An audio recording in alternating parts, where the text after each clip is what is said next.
Hey, it's Jonathan. Thanks for tuning in to Just Say It. Here's what I want to just say to you today as we come into the end of the year. You don't need a New Year's resolution to be happy. It won't work. You know that it won't work. But it's actually worse than that because making those resolutions that you know you're going to fail at are actually taking you further away from a deeper and more impactful way of orienting towards your year. And it all has to do with how you relate with change. I was thinking about my own life and just the sheer amount of change and disruption over this past year, right? My oldest is graduating college. He's got a job and a boyfriend and is moving on to a whole new phase of life. My youngest is turning 9 years old. She's not a little kid anymore. She's going into a whole new phase of life. I'm 10 years in to my entrepreneurial journey. I've started and closed my first business. I'm onto two new adventures. I've got multiple family members in my parents' generation that are dying at the very end of their life right now as I'm cutting this video for you.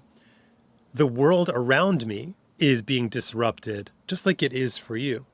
There is change all around us. And here's the thing, and I was out for a walk with the dog this morning, is when I actually try to feel what it feels like with all of that change, it's nauseating.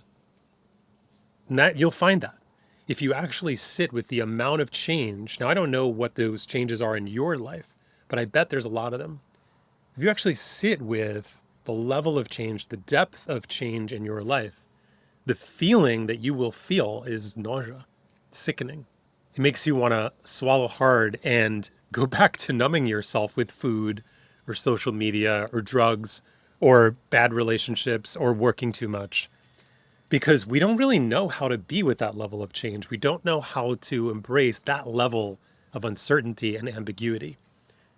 But this is actually the deepest spiritual practice, because what you're feeling in those moments, when you feel nothing but change, where nothing feels stable, where there's nothing to hold on to, that's actually the most true place you can be with yourself.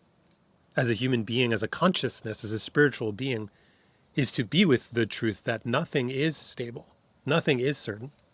So there's really good reason why we numb ourselves, right? Because it's a sickening feeling.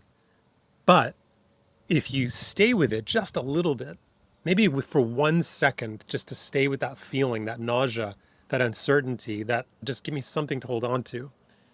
You can stay with it for 1 second. Then maybe next time you can stay with it for 5 seconds. And you could build your capacity to be with the truth that there is only ever change, that nothing is permanent.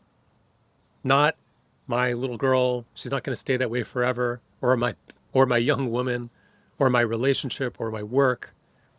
None of those things for me or for you are going to persist in the form that they are in.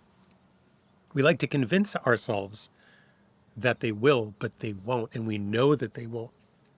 And that's why those New Year's resolutions are so unsatisfying, the typical ones, because we're going for content. We're going to try to change a fixed thing in our life instead of residing with or trying to be with a deeper, scarier, but ultimately more satisfying truth, which is that we're capable of being with change at this fundamental level.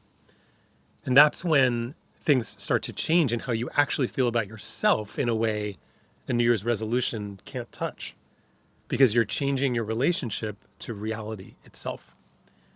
So that's my invitation to you as you head into the next year, to take 5 seconds, a minute, maybe building up to 5 minutes each morning, just to be with change, just to let it wash over you, to let yourself be scared, to let yourself feel that I just want something to hold on to.